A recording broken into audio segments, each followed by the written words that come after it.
All right, so get ready, because today we're diving into a pretty wild idea. Could Ethiopia actually be the real Atlantis? You guys sent in some really cool stuff for this one. Historical analysis, excerpts from a book that actually argues for this connection, and even some ancient myths. Now remember, this isn't about like proving or disproving anything. It's about looking at the evidence and giving you the tools to come to your own conclusions. You know, the exciting thing here is we're really being challenged to rethink the very origins of civilization. The central claim is that Ethiopia could be where it all began.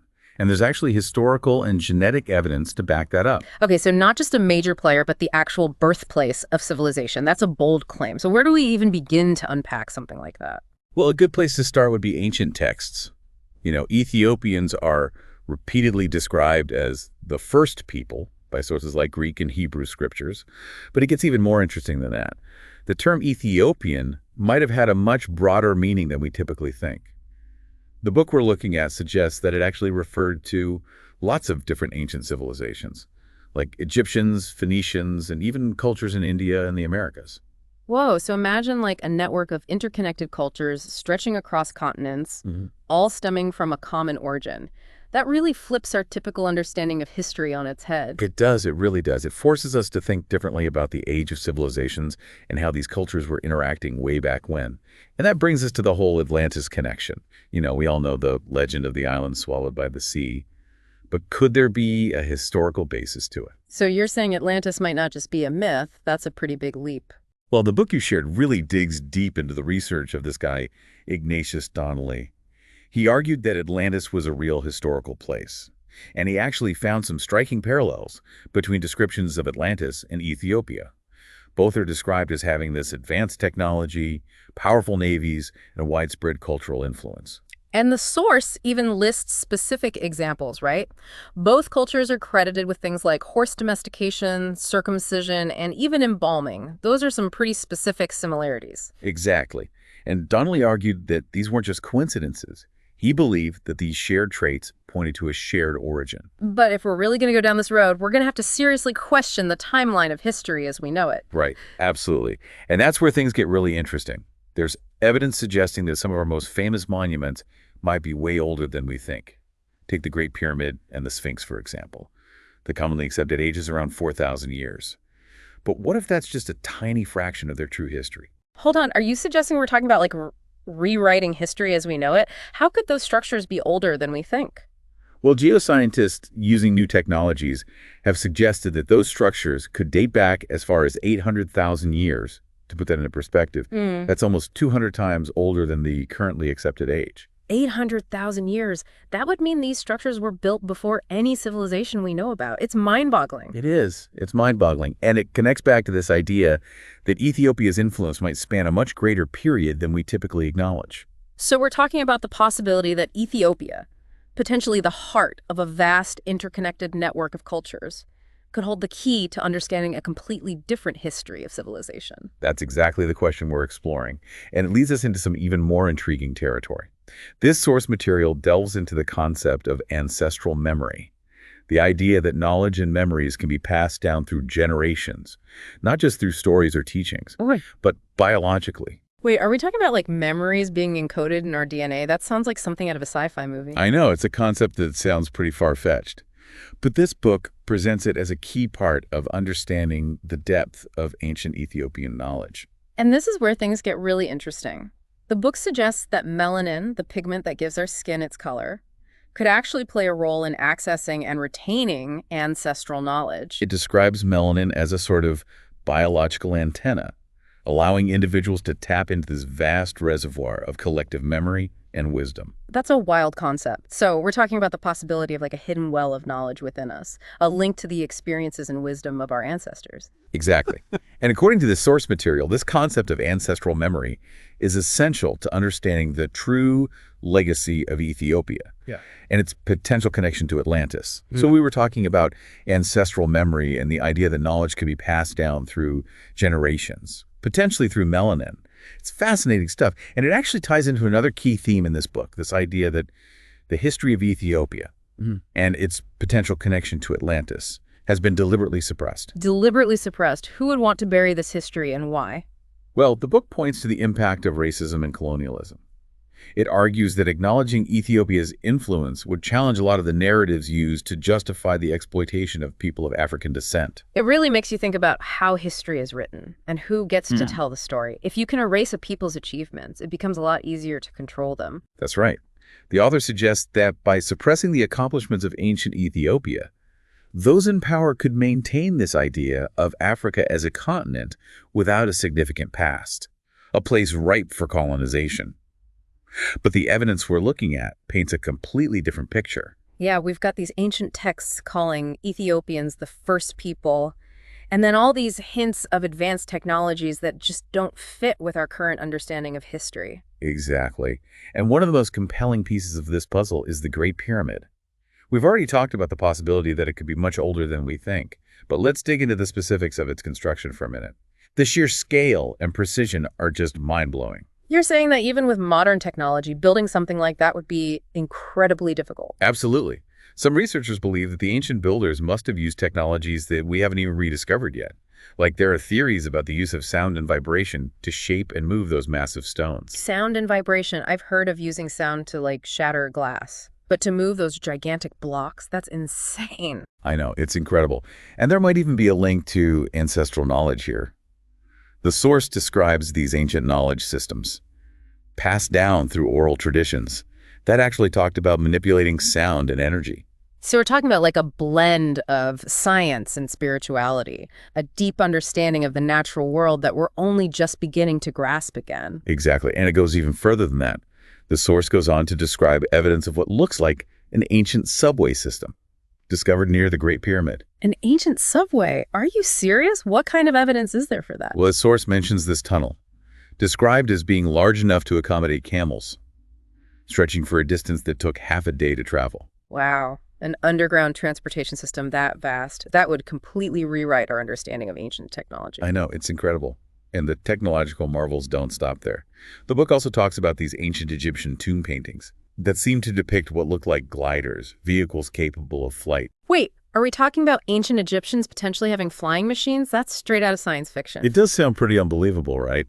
But the source presents these images as evidence that ancient civilizations might have possessed technologies far beyond what we can even imagine. So if we connect this back to Ethiopia, we're talking about a potential lost civilization with technology that rivals or maybe even surpasses our own, a civilization that may have left its mark all over the planet. That's right. And this is where the conversation gets really challenging.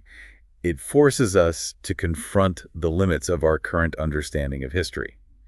What if the narrative we've been taught is just a tiny sliver of a much larger story? It's definitely a lot to take in, but I think it's important to acknowledge that not everything in these sources is easy to digest. Some of the claims, particularly those regarding race, can be pretty provocative. You're right. We need to approach these claims critically, recognizing that they're coming from a specific perspective. For example, the author suggests that the true history of Ethiopia has been suppressed to justify the enslavement of Africans. That's a serious accusation. It is. And it's important to keep in mind that history is often written by the victors, and those narratives can be used to support power structures and justify inequalities. It makes you wonder what other stories might be hidden, waiting to be uncovered. Exactly. And that's the power of this exploration. It pushes us to question what we think we know, to challenge our assumptions, and be open to new perspectives. Okay, so we've got this potential connection between Ethiopia and Atlantis, evidence suggesting advanced ancient technologies, and this idea that history might be deliberately obscured. What other mysteries are out there waiting to be unraveled? Well, there's the question of the Ark of the Covenant, according to the book. This secret artifact wasn't actually lost. It ended up in Ethiopia. Wait a minute. The Ark of the Covenant, the one from the Bible, that's wild. Yeah, the book claims that the Ark was brought to Ethiopia by King Menelik I, the son of King Solomon and the Queen of Sheba, and it's still there today. So this legendary object, said to contain the 10 Commandments, could be hidden somewhere in Ethiopia. It sounds like something out of an adventure movie. It's a story that has fascinated people for centuries, and while there's no definitive proof, there are accounts of ancient Ethiopian churches claiming to possess the Ark. This deep dive is definitely full of surprises. But before we get too lost in the mystery of the Ark, let's shift gears a bit and talk about how all of this connects to the world we live in today. What's the relevance for us here in the 21st century? That's a great question. I think the answer lies in this idea of reclaiming history and recognizing the contributions of cultures that have been marginalized or just completely overlooked. So it's not just about rewriting textbooks, but about understanding how our perception of the past shapes how we see the present and even the future. Exactly. By acknowledging the depth and complexity of Ethiopian history, we can start to challenge those Eurocentric narratives that have dominated our understanding of the world for way too long. It's about recognizing that history isn't just a collection of facts and dates. It's a living story that still influences our lives today. Right, and a powerful example of that is the Battle of Adwa, where Ethiopia actually defeated Italian forces in 1896. This victory wasn't just a military triumph. It was a symbol of resistance against colonialism. A reminder that even when the odds are stacked against you, the human spirit can still prevail. Exactly. The Battle of Adwa became a source of inspiration for people of African descent all around the world, a testament to the power of unity and self-determination. It's a powerful reminder that history isn't just something that happened in the past. It shapes who we are today, and it influences the world we'll create tomorrow. But wow, we've covered so much ground in this deep dive, from the claim that Ethiopia is the origin point of civilization, to the potential connection with Atlantis. And now the mystery of the Ark of the Covenant, it's almost too much to process. Man, this whole idea that Ethiopia could be the real Atlantis, it's been quite a journey. From ancient texts to scientific analysis and even, ancestral memory. It's a lot to wrap your head around. So as we kind of wrap up this deep dive, what are the big takeaways here? What does it all mean? Well, one of the biggest things for me is realizing that Ethiopian history is way more intricate and complex than we tend to give it credit for. Yeah. We often think of history as this straight line with Europe at the center. But all this evidence we've been looking at suggests something completely different. Yeah, it's like we've been looking at the world through the wrong end of a telescope or something. We're so used to ancient Greece and Rome being the birthplaces of civilization. But what if they were actually influenced by a much older, more advanced civilization? Exactly. And that's what's so fascinating about this whole Ethiopia Atlantis connection. It really makes us reconsider everything we thought we knew about, like how civilization began and how these ancient cultures were connected. One of the sources we've been looking at even talks about evidence of Ethiopian influence in ancient India, Persia, and even the Americas.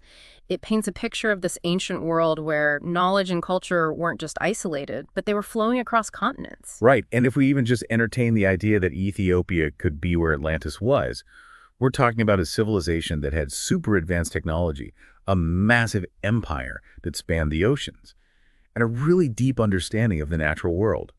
This source even suggests they might have left their mark everywhere. Speaking of marks left behind, we can't finish this deep dive without coming back to that whole Ark of the Covenant mystery.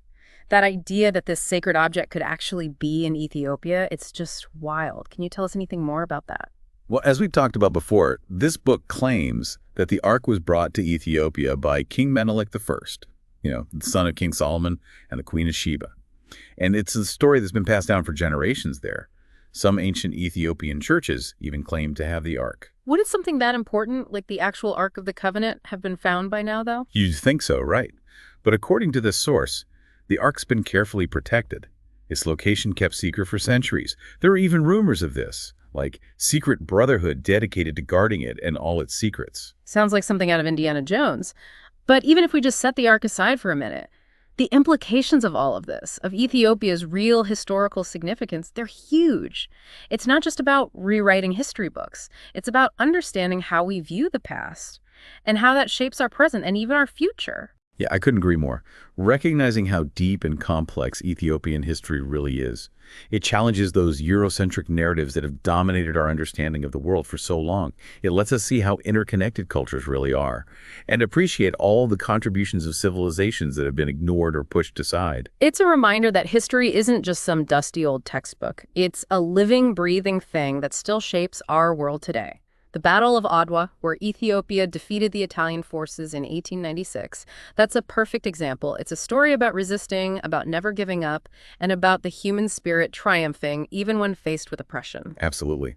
The Battle of Adwa became a symbol of hope and inspiration for people of African descent all over the world, a true testament to the power of unity and self-determination, and it's a legacy that continues to inspire even today.